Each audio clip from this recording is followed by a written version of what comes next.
दोस्तों, आपका इंतज़ार हुआ है ख़त्म क्योंकि सीबीडीटी ने नए इनकम टैक्स रिटर्न फॉर्म को नोटिफाई कर दिया है। तो अगर आप पिछले कुछ दिनों से इनकम टैक्स रिटर्न फॉर्म का इंतज़ार कर रहे थे ताकि आप अपना इनकम टैक्स रिटर्न फॉर्म समय पर भर सकें, तो आपके लिए खबर है कि सीबीडीटी ने फॉर्म को नोटिफाई कर दिया है, जो कि बहुत जल्दी ही फाइल करने के लिए वेबसाइट पर अवेलेबल हो जाएगा, जो कि है www.incometaxindiaefiling.gov.in। आपको पिछले वीडियो में मैंने बताया था कि गवर्नमेंट ने आईटी रिटर्न भरने की लास्ट डेट को बढ़ाकर 30 नवंबर कर दी है। तो आपको घबराने की ज़रूरत नहीं है, अभी आपके पास 30 नवंबर तक का समय है आईटी रिटर्न फॉर्म भरने के लिए। 213 पेजेस की ये नोटिफिकेशन है, जिसे इशू किया गया था 29 मई 2020 को, और इसमें ITR 1 से ITR 7 तक के सारे फॉर्म को नोटिफाई कर दिया गया है। इस नोटिफिकेशन का नंबर 31/2020 है। इस नोटिफिकेशन को आप डाउनलोड कर सकते हैं, जिसका लिंक मैंने डिस्क्रिप्शन बॉक्स में दे दिया है।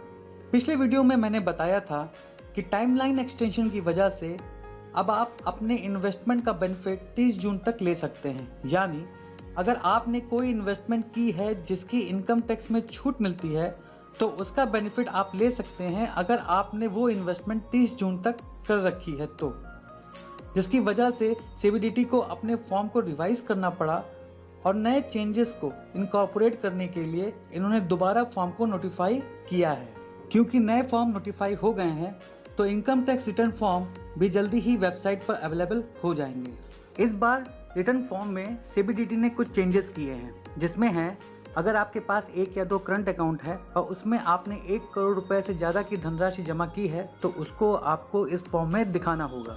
अगर आपने कोई फॉरेन ट्रेवल की है और उस पर आपने 2 लाख रुपए से ज़्यादा का खर्चा किया है, चाहे खुद पर या किसी और पर, तो उसको भी आपको इस फॉर्म में दिखाना होगा। अगर आपने 1 लाख से ज़्यादा इलेक्ट्रिसिटी चार्जेस पे किए हैं, तो उसको भी आपको अलग से शो करना पड़ेगा। नए फॉर्म में आपको अपने इन्वेस्टमेंट को 2 पार्ट में बाइफरकेट करके उनको इनकम टैक्स रिटर्न फॉर्म में शो करना होगा। यानी 31 मार्च तक के इन्वेस्टमेंट को कॉलम नंबर 2 और अप्रैल से जून तक के इन्वेस्टमेंट को कॉलम नंबर 3 में शो करना होगा, जैसा कि आप देख रहे हैं। और फाइल करने से पहले एक बात का ध्यान रखना है कि आपका टैक्स जो कि आपके एम्प्लॉयर द्वारा डिडक्ट किया हुआ है, वो 26 AS में शो हो रहा है या नहीं। अगर वो नहीं शो हो रहा है या कम शो हो रहा है, तो आपको वेट करना है जब तक 26 AS अपडेट ना हो जाए और आपका फुल टैक्स अमाउंट शो ना होने लगे। जब तक फॉर्म वेबसाइट पर अवेलेबल नहीं हो जाता, तब तक आपको कुछ काम ये करने हैं कि आपको अपना पैन अपने पास रखना है, आधार कार्ड अपने पास रखना है। अगर उस पर कोई मोबाइल नंबर लिंक नहीं है, तो उस पर एक मोबाइल नंबर लिंक करा लेना है। अपने एम्प्लॉयर से फॉर्म 16 अवेलेबल करा लेना है। होम लोन सर्टिफिकेट अपने बैंक से ले लेना है, जिसमें प्रिंसिपल और इंटरेस्ट अमाउंट का बाइफरकेशन होता है, क्योंकि इसकी अलग अलग छूट मिलती है। अगर आपने कोई पर्टिकुलर इन्वेस्टमेंट कर रखी है, तो उसका प्रूफ और डिटेल अपने पास रखना है। अपनी बैंक स्टेटमेंट अप्रैल से मार्च तक की अपने पास संभाल कर रखनी है। तो तब तक आप ये सारी डिटेल अपने पास रख लें, ताकि जब फॉर्म अवेलेबल हो तो आपको फाइल करने में कोई भी दिक्कत ना आए। बहुत सारे लोगों को फाइनेंशियल ईयर और असेसमेंट ईयर को समझने में दिक्कत होती है, तो उनके लिए मैं बता दूं, हम जिस सालों में इनकम कमाते हैं उसको फाइनेंशियल ईयर कहते हैं।